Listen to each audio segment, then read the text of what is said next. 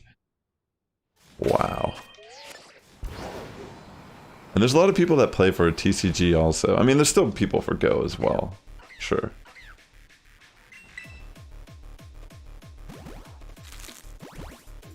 But yeah, that's pretty insane. 189. You're not a shiny. Alright, we're getting jumped by a Rufflet. Always my favorite. That's the one downside of this area, is just these Rufflet. They're very aggressive. And I can't help but click on the shiny things. Right, this is the final leg of this batch, 190. Come on. Let's get it before 200. Dang. No luck. Alright, so no luck on that batch, unfortunately. Just throw that in there. Just keep going down the line. Yeah, so we're getting really close to 200. But that's still under odds, so we would be pretty lucky to get it. We'll see. I mean, I switched up the Pokemon I'm using from Masuda. I'm actually using an English Ditto, and I had a Japanese Fuecoco for the original parents. So a little bit of variety. We're letting our French Ditto take a little bit of a rest after all of its breeding efforts with Froakie. They bred so much that Froakie evolved into Frogadier. So you can only imagine how much work that was. They had over 1,500 offspring together, only to reap 2 of them as shiny.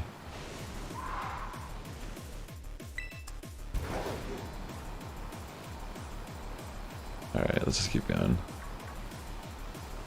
Dun, dun, dun, dun, dun, dun. Dun, dun, dun, dun, dun, dun.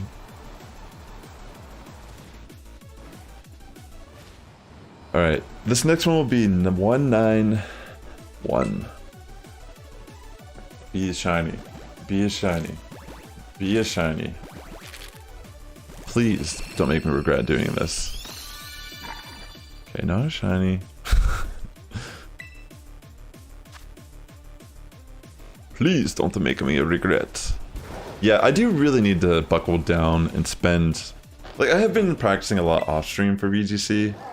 But I do feel like it would benefit me to, like, you know, stream some battles as well, like commentate over them, like my thought process and such.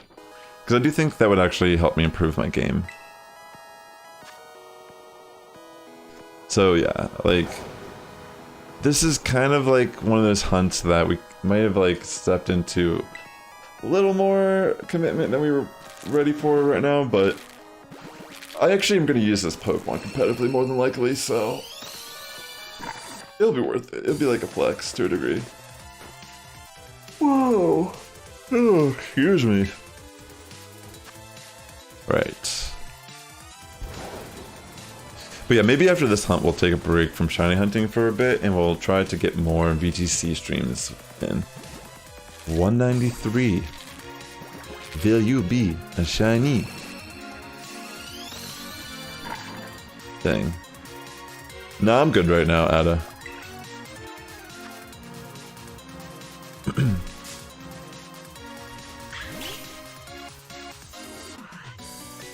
At some point, for sure. Yeah. Shiny hunting is greater than Season 2 VGC? Well, mainly because I'm competing. Like, obviously I want to practice. But I mean, if you like the shiny hunting streams, I think that's great, because I've been enjoying them. I've been having a lot of fun. Yeah, I think after stream probably Ada would make sense. I really appreciate that, by the way. Always being clutch. I just want to focus on getting these eggs hatched before I have to like I'm sure I'll hatch all these before I have to register, but Yeah. Alright, that was 195. Let's get another batch of eggs in here. I'm just gonna grab this middle one. Come on, let there please be a shiny Fuecoco.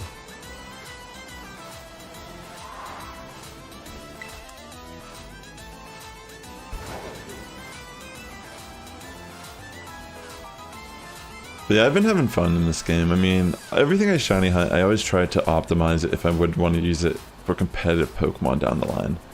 I mean, something like Love Disc, it didn't matter because I'm never going to use that in a battle.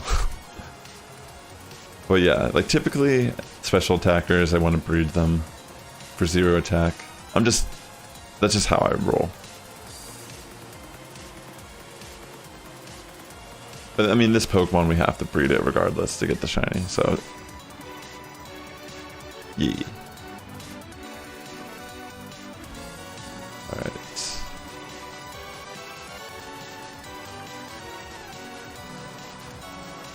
Just keep on keeping on. I mean, the thing about VGC is, like, a lot of times it's even just people who can play the better, like, Blood Domain game, who can play the better Iron Hands game. So it's like, it's important to get in a lot of reps so I can be comfortable and really come to my own conclusion and create like a unique team that I feel comfortable using. Even if it's like very common Pokemon, it's like that the EV spreads will be the thing that like sets me apart from another like mirror match or whatever.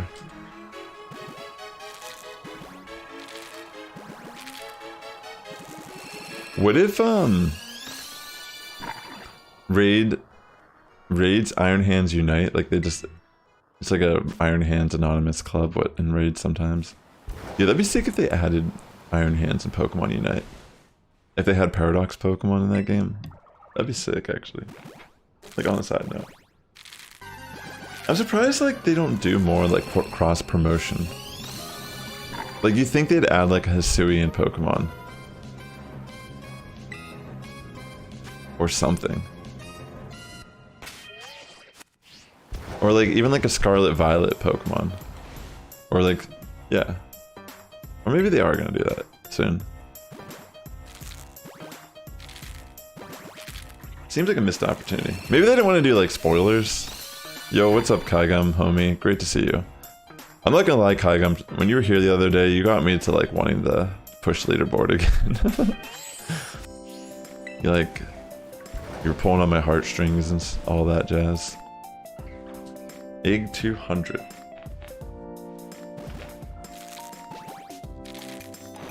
I'm probably not going to, honestly. I don't have the time, dude. Like, I really just don't have the time, I feel like. Like, I think it really just comes down to, like, that alone. Maybe one day, like, I don't want to say never. But I just can't see myself right now while I'm juggling like all the other aspects. But you know, I think like I like to keep stuff like this. Like I didn't like make an announcement that I quit Pokemon Go or anything, you know what I mean? I don't even see the reason to do stuff like that. It's like whatever, you know. It's interesting, I think like on Twitter I saw like Prodigy's Nation tweet and I forgot about Prodigy's Nation. Like I'm like, oh crap, this is like, I forgot about this guy. And like, and then it just made me think like, oh wow, yeah, like that's how it is sometimes, you know? Like I used to like watch all of his videos and he doesn't like really post or do anything anymore. Yeah, right? Like, you know what I'm talking about, right? Like I saw a tweet and it had like 6 likes on it. On Twitter, I'm like, whoa, I forgot about this guy. But, you know, he used to be like one of the... He kind of got like... He used to be in that like trainer tips group of people. But like somehow he just like vanished. I don't think Niantic really liked him. I don't think he got like sponsored by Niantic or something. And then it was just like... That sealed his fate. Fuecoco's cry sounds like a drowning drunk. Skeledirge's cry sounds like a mating call. Well, Reversal only, but he like found success in shiny hunting and like core series games. Like Reversal had a unique case of like being able to pivot his content and like find success.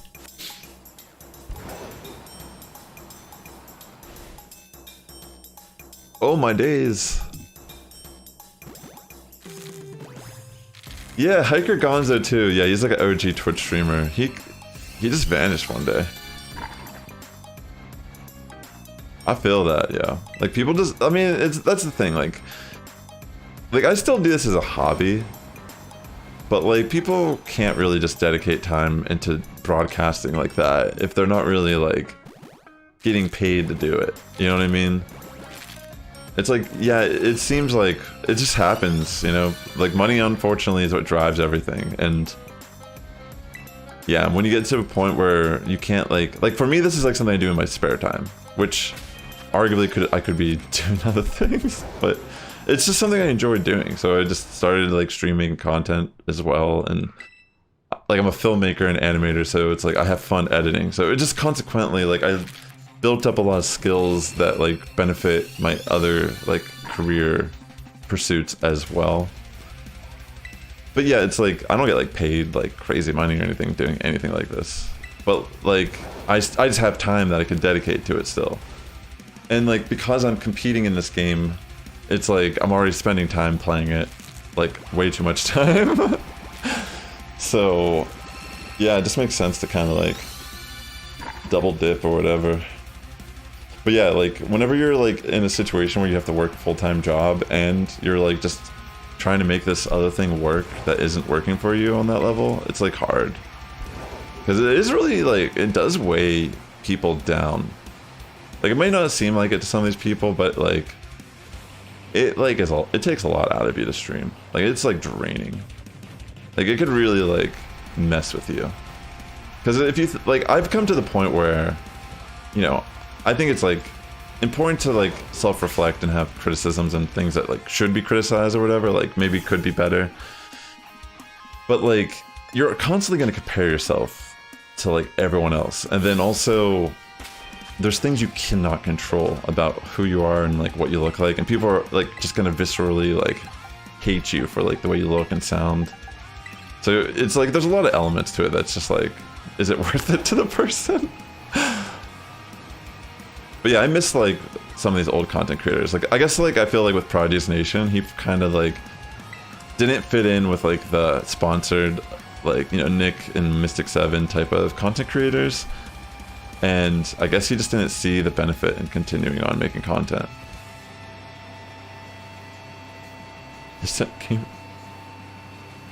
Yeah, he moved and never came back. Like, yeah, exactly. I mean, like, it's life in general is what I'm saying. Is like, for most people, streaming is a hobby. You know? Some people can turn it into a career, and that's an entirely different, like, world.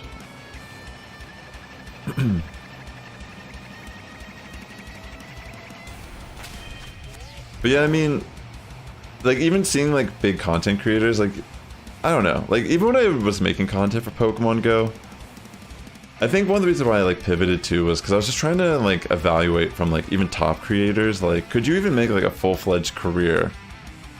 Like, you'd have to be coaching, you'd have to have, like, a Patreon. Like, there's a lot of layers to it, and it's like, I don't know. Like, as someone who, like, I play Pokemon because I just enjoy, like, I like VGC, like, I love competitive games, like, I love chess, I love strategy games. I think VGC is actually one of the most complex forms of, like, competition that you can have versus another human being that exists in gaming. And it's just, there's so much appeal to it purely for that alone. But, like, you know, I'm working on a film that has nothing to do with Pokemon, has nothing to do with any of this stuff. And if I wasn't doing this hobby, I would just fill all that extra time finishing the film. So it's like, there's a point even where I'm going to probably, like, if, you know, depending on how things occur, you know, it's like, you know, if I found more success in my streaming, I would probably double down on it to a degree, you know? But as of now, it's just a hobby. And I can manage, like, 3 days a week, you know, put out, like, a little bit of short form content throughout my week on my YouTube channel. Like, I enjoy doing it. So as of right now, it's just like works out for me. But yeah, I'm sure that there's even a day where even I will like go into the darkness and never to show my face again. You know? Just like how it is. Unless like, you know, I just somehow blow up and it's like, it becomes like to a point where I can actually like live off of my content, like whether it be like merchandise, like Patreon, like YouTube views, Twitch subs, tournament winnings, I don't know. But yeah, like for me, like my end goal is like more related to animation than anything. Yeah, that's how I think too, Reverse Dawn. That's why like I feel like I'm in a better mental state streaming than I ever have been. Because like when I first started streaming, I was like in the best headspace. You know, I was naive, I was learning, it was exciting. My channel was like popping off because, you know, I was like one of the only streamers doing Pokemon Go content at the time. But like, I'd arguably say like right now is like one of my favorite periods of streaming that I've ever been in. Like, I feel like I have a better perspective of how to behave. Like, it's not even a matter of like being different. It's more about just being more mature about who I am and like what I'm trying to do. And like the energy and vibes have just been really good over the past few months. Like this whole year has been great. Like regardless of like in comparison to like streams in the past, like where I'm like over 100 viewers or whatever, like that doesn't really matter to me. What matters is like the few people that are talking to me and chatting me up, people that comment on my videos. Like pretty much that is what matters. You know, when people talk, even after a long time, it's like really nice to see old viewers and catch up with them. I don't know, I don't really take that stuff personal. Like people have lives to live. You know what I mean? Like, just how it is. And like, I'm in the case too where I'm like pivoting my content. And, you know, I can't expect most people to, like, there's not really a crossover 100%. Like, this is kind of what we were talking about earlier. Like, Pokemon Go and VGC, like, a main series game are just so much different. A lot of people who I even know, Pokemon Go is the first Pokemon game they've ever played. Like, they had no interest in playing Pokemon, but something about it being on the phone and whatever the game is, it just appeals to them. So, that there's just because they share the IP doesn't mean there's any real crossover or interest. And that's just how it goes. But yeah, I mean, in regards to even like my animation stuff, like that's been something I've been very much working on a lot more than I have in the last few years. I'm really proud of like the progress I've been making on my film over the last few months. I think there is a point where I might do some drawing streams again. But right now I'm just not really like, if I do, I would just exclusively do it on my one YouTube channel that's like my personal one. But yeah. We'll see if I end up doing that or not.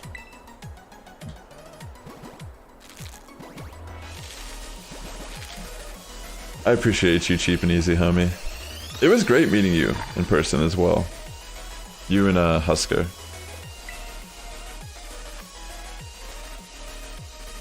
I mean, I've met a lot of really great people through Twitch in general. That's why it's like hard to be bitter about anything. Like there was I think also like I play a part into like how things are, you know, being consistent and such. But yeah, like this is how I look at it. If you're attending these streams, if you even see this part of my stream, like this is where we're at right now. Like this is pretty much like what the content's gonna be like. Mixture of just mainly like Scarlet Violet and just Pokemon in general, but way more lax approach to the games. Like obviously I'm still gonna be playing like try-hard VGC, but VGC doesn't even make me mad like Go made me mad. Like and Unite and Go, those are games that brought out my gamer rage. And I don't think that's something that like I personally think is good. But in VGC, there's never been a moment where I felt like I've gotten outplayed and wrecked. Like I got beaten in like 3 turns sometimes, but like I always felt like there was a learning moment there and I could like value what I was gaining from that battle. Charlotte's gonna be a lot of fun.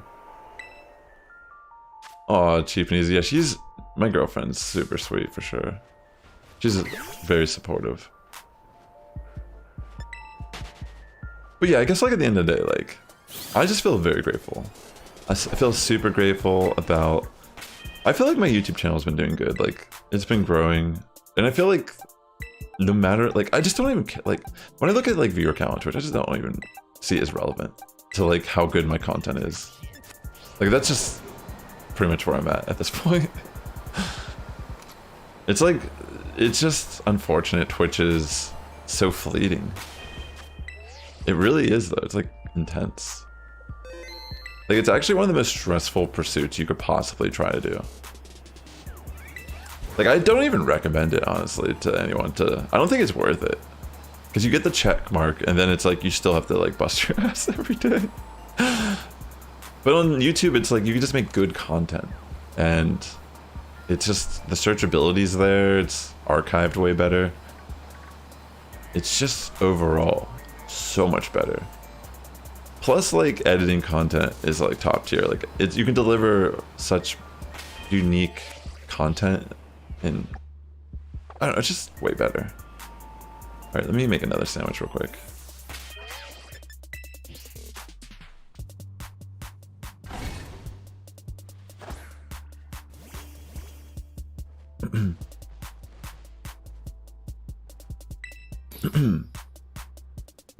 Yeah, OBS can be a little weird at first, but once you get the hang of it, it's pretty nice. There's a lot of things you can do in it. It's very interesting. It's just like a blank canvas.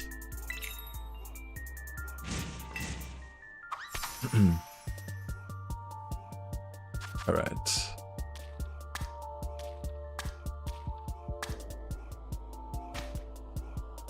All right. Honestly, one of the things that would be the coolest side effect of making content under the Pokemon name would be like people notice the projects that I'm working on that are like my personal animations, like my short film I'm working on. Like that would be like that'd be a cool consequence of like being involved in making content for a game and such. And I think like a lot of people who have, you know, I generally feel like that's like bound to happen, or vice versa, you know, like my short film pops off and it's like, oh, this guy likes Pokemon on the side. You know, like there's a lot of layers. Like I'm just like all over the place. Like I'm just way too ambitious and spread out. Like it's kind of a curse. Like I'm like working on like music, you know what I mean? Like it's like I'm a renaissance man. Like I'm really good at pretty much anything that you want, like that I want to be good at. Like that's just how it is. Like if I don't care about it, it's evident. And that's fine. Like that's okay. Like I've started so many things and stopped them that it's like I know who I am. I know the signs. I get like what I do at times. But it's also like one of the things I love about, you know, being an artist or creative is that like I do stuff. Like I actually do the things. Like, and it's sometimes hard to remember that, but I have physical evidence. Like I look at like when I went home, I like burst into tears, yo, because I haven't been home in like a year or two. And all my old artwork and stuff is still in there. And I'm just like looking at this stuff and like thinking about like 10 years ago when I was in college or something and working on these pieces. And it's like, some of it's like super good and holds up still to this day. And it just like reminds me of like, just by doing something a little bit daily really pays off in the end. Like going for the delayed gratification, trying not to go for instant gratification, trying not to constantly give into my dopamine and my vices. You know, like drinking coffee, drinking a beer, like anything that just makes you feel good and is more of like an escape of like something. Like it's really important to kind of just sit in the moment and be bored. You know, like how many times have you reached for your phone out in public because you're just like bored or nervous or whatever? It's like sometimes you just have to like not do that thing, not give into that little quirk where you have to get like that dopamine rush of scrolling through TikTok or scrolling through Reddit or something. You know, it's like really important to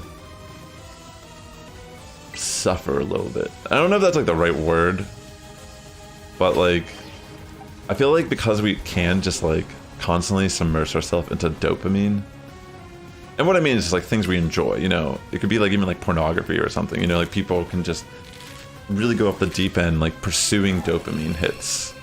I mean, that's why people get addicted to drugs and alcohol and such. I mean, granted, like a lot of times it changes your body composition to where you become dependent depending on what it is.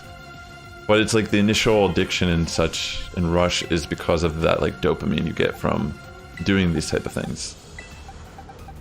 So one thing I've been trying to manage a lot is like, because being someone who does art, like animation, illustration, it's a process, you know, it's a big investment of like, this looks like crap until it starts to look good. And then even then it's like still more work to like flush it out.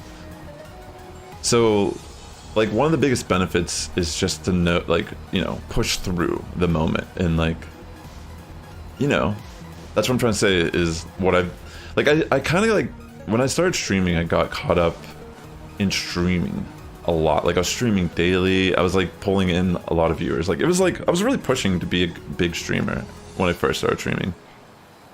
And I was also just generally really passionate about Pokemon Go. Like I was legitimately doing 8 to 10 hour hunts mobile because I enjoyed it. Like I was out in LA, I was out in the middle of the night. It was honestly some of the most wild streams. Like I saw some of the craziest stuff. I don't even think I would ever do that again. Like I don't think I'd have the same type of confidence to be out in LA at night, especially after the pandemic. Yeah, exactly. It's so true. And that's the point I'm trying to get at is like I kind of put animation stuff on the back burner because it wasn't like giving me that instant gratification that like playing Pokemon Go and such was. But now I'm like revisiting like getting back into, because like I was freelancing art full time when I first moved out to Los Angeles, but now I like have a day job and I like work on my art projects on the side, and it's like I'm getting like I'm 34 years old and I'm just like at a point where like I think I'm still really young. I think like I have many years of me to like still build up my career and such and do a lot of like great things within what I want to do. But it's just like when you start like when you make content for video games, it's like it's a fine line, I guess. Like I really enjoy what I'm doing here. I don't want anyone to make it seem like, you know, like I'm regretting this, because I'm not at all. Like it's more like knowing the balance. Like I stream for 3 days and I'm competing in tournaments that are like 3 every few months. Like that balances out perfectly with my current work life and my career life.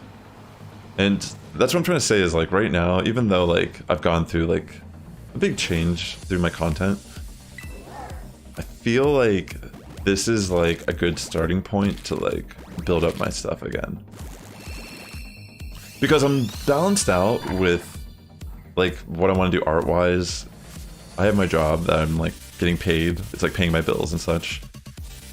And if anything does end up happening with my content, like, you know, because I just love Pokemon. Like I have a natural affinity for this franchise. So my knowledge is very mass.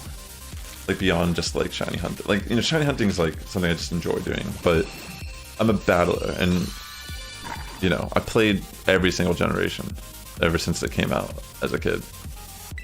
So I just tend to be like very knowledgeable, and it's like this is like kind of like a place for me to nerd out about Pokemon. Like that's really what this, like even my daily Sassifrass channel, that's really what it is. It's like me just nerding out about Pokemon, showing off my shiny Pokemon, hanging out with community, you know what I mean? Like that's really what it is. And it's cool that people have been down. Oh my gosh, that clip. Well, I'll bring it up on the stream real quick because it is just like,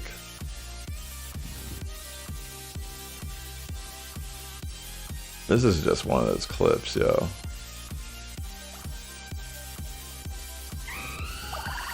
Well, let me bring this up on the stream. So I will never willingly post this to my YouTube channel, this clip, because I don't know how to think about it. But yeah, this is a legitimate clip from one of my streams back in the day. Well, let me make it a little bit bigger. Yeah, like I imagine if I like put this on YouTube Shorts, this would definitely have a very unique comment section. Here, I'm just gonna. Why is it like this? I don't know. I don't really like that everyone's called her crazy, because I mean, sure, she probably has mental illness, but I don't know. You don't know what's going on with these people sometimes on the streets. It just doesn't feel good to like put her in that light, in my opinion. She's like following. Why are you following us?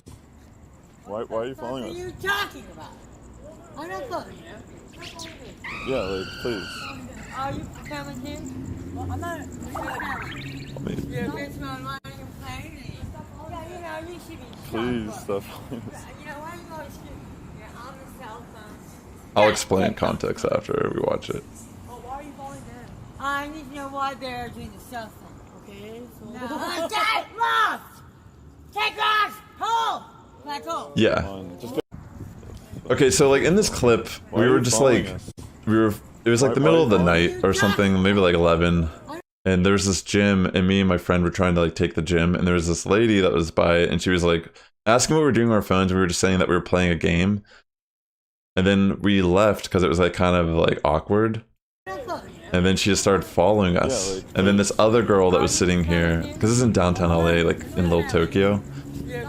She starts like asking the lady why they're following us, because yeah, it was just strange. Yeah, it was a little strange, but yeah, that was just like normal, honestly, for what I was doing. That was just like that wasn't even like the weirdest thing that ever happened. One time I actually, I've gotten drunk in bars and like gotten in arguments with people live on stream. Like one time, oh my gosh, I don't even like think I should repeat some of these. That's actually where Mr. Joe first saw the stream. I remember it like, I remember Mr. Joe was in one of these streams where I was like sitting at a bar, and like there was this couple that was like commenting on like me. Cause you know, I look young, right? Like I'm 34, but I probably look young. I mean, I just imagine most people think I'm younger than I am. And they were just saying like something along the lines of like, I'm what's wrong with America. Like I was sitting there on my stream, you know, like on my phones, streaming or whatever. They're like, this is what's wrong with the young generation in America. I'm like, what? I just got off my job down the street, bro. Like, what are you talking about? Like I was working at a restaurant down the road or something, and I was just like, this is weird. Or I think I was working data entry at the grocery store down the road or whatever. But like, it was just crazy how much they assumed in like that moment. And I'm like, we had like I don't want to like repeat exactly what was being said because it's pretty. Ugh. But yeah, I love confrontation. So I was like kind of drunk, and I just like had to like, I was just like, whoa, this is great. I get to argue with someone. But yeah, things have changed. I do look like I'm a child. I just look so young.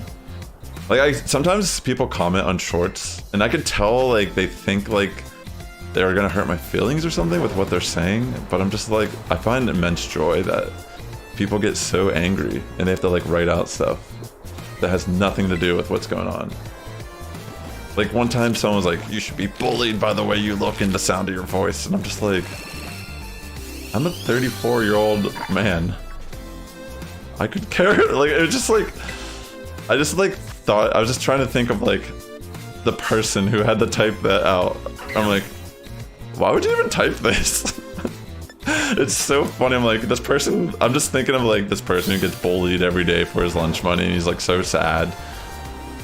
Like that's seriously what I was thinking. Like, wow, this person's life is so pathetic. It kind of hurts, but you know, it made me laugh. Like, I enjoyed it a lot. I'm like, well, that person's doing worse than me in the world, so I feel pretty good today. I mean, it's just silly, you know what I mean? Like, what am I supposed to think? Like someone one time comment, like I delete a lot, like sometimes I just delete them if they comment on my looks or whatever, but this one person I had to delete because it was just like so weird. They wrote something along, it was like a 7-second clip of me getting a shiny Tauros. And they're like, how could this be what people get excited about? One day you're gonna wake up and the reality is gonna hit you. And I'm just like, bro, you have no idea like the pitfalls I've been through so far in life. Like, I feel like I've hit rock bottom at least twice or so far in my life. Like, I've definitely been through some things. And I'm just like reading this comment, like laughing. Like, bro, I wish I could just argue and like make you feel worse than you already felt. Like, I don't know, it's like, you know that, it's like I could say anything and this person's gonna feel worse than they already feel because they had to write that to me. And it's just so funny. Like, I don't know why, just like, it's very enjoyable to me to know that like 7 seconds of me getting a shiny like makes someone that angry. Like, they got so mad that they saw me excited about getting a shiny Pokemon. You know what I mean? That they just had to try to like hurt my feelings somehow, and I'm like, bro, I see right through this, dude. Like, this is great. I don't know, I just maybe I overthink things like that, but I just always assume if someone's commenting on looks that they're like insecure. You know, if someone's like, oh, you have a big jaw, it's like, okay, why do I care? Like, I don't give a shit what you think about me. You know what I mean? Like, okay. But yeah, it always just makes me think like, it's like they're always behind like an anime profile picture too or something, realistically. But it's like, yo, like literally, they just crumble under the same criticism. So it's like, whatever. Like, I don't even, like, if only people knew how much I do not care what I look like. Like, it's like, maybe it may seem like I present myself. I don't know. Does it? Like, I've gone live on my streams and I look like crap, yo. Like, my hair is all greasy, like, sticking up all over the place, like, bags under my eyes. Like, I just don't really go to that next level. Like, I've never cared about what I look like. Like, I get one haircut a year. Like, I don't even maintain a certain look. Like, I feel like I look pretty good right now, though. I do feel like I'm a good-looking guy. Like, let's be real. But, like, yeah, I'm not, like, I don't really care. I mean, let's just say my personal experience dealing with the world, I know I'm gonna manage. Like, I'm not concerned what someone on the internet has to say to me when I'm catching a shiny Tauros. 7 seconds, remember, it's like 7 seconds, and these people are flipping out, like, how could you be happy? It's like, bro, hit do not recommend this channel and move on. Like, you need to see a therapist. Like, Jesus. Like, don't waste your time commenting on people's shorts, your angry thoughts, dude. It's weird. Like, unless it's like, you know, maybe it could be warranted. Yeah, the only opinion that matters is my girlfriend's, and like, even then, like, I'm like, even then.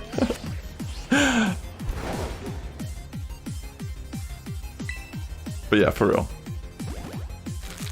I just think it's funny, like how many times like people like call me, like when my hair is longer, like people be like, you look like Shaggy, you know, and it's like, sometimes I'll play into it too, but like zoinks, and then they'll be like they'll put like a face like, why are you interacting with me, weirdo? I was trying to make fun of you or something. It's like, what the, like, Shaggy's not even an insult. Like, how's that an insult, yo?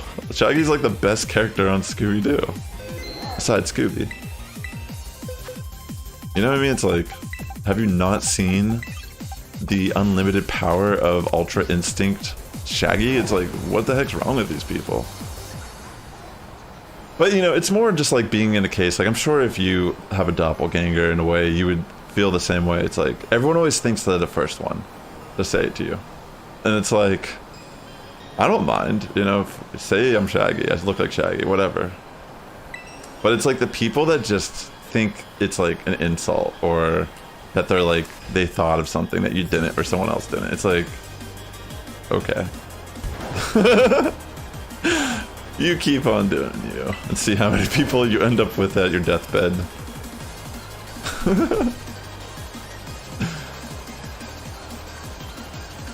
You push away all the ones you love around you, don't you?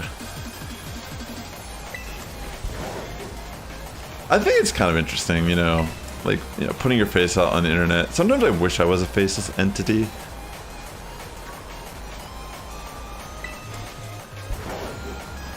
But yeah, here I am. Alright, this is the final egg. If we don't get the shiny, then I guess Saturday. Guess we know what we're doing.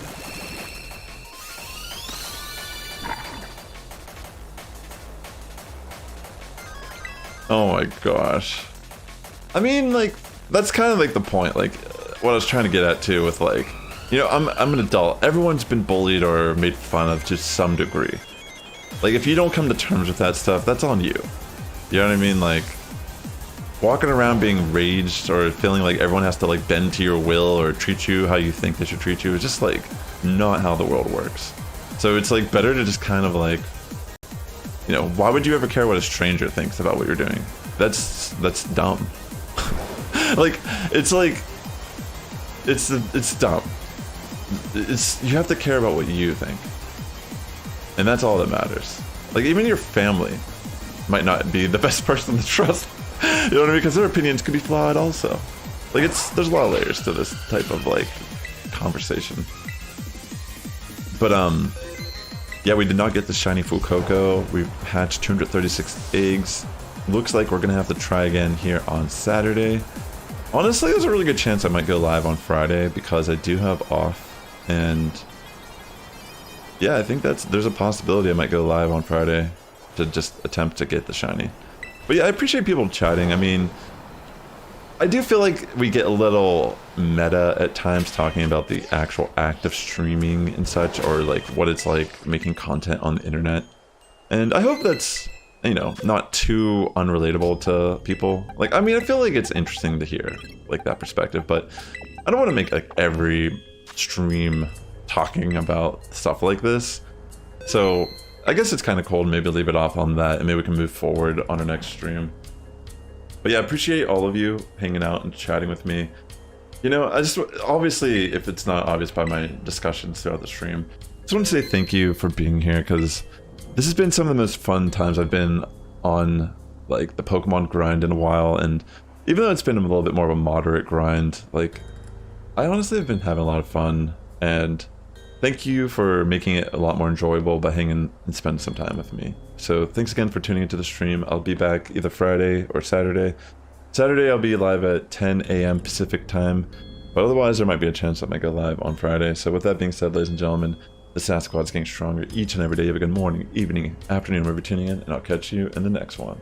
Take care, friends, and definitely consider going to YouTube and following and subscribing to my daily Sassifrass channel, because you can also watch the streams there. That would also help me out a lot. So take care, friends. Bye.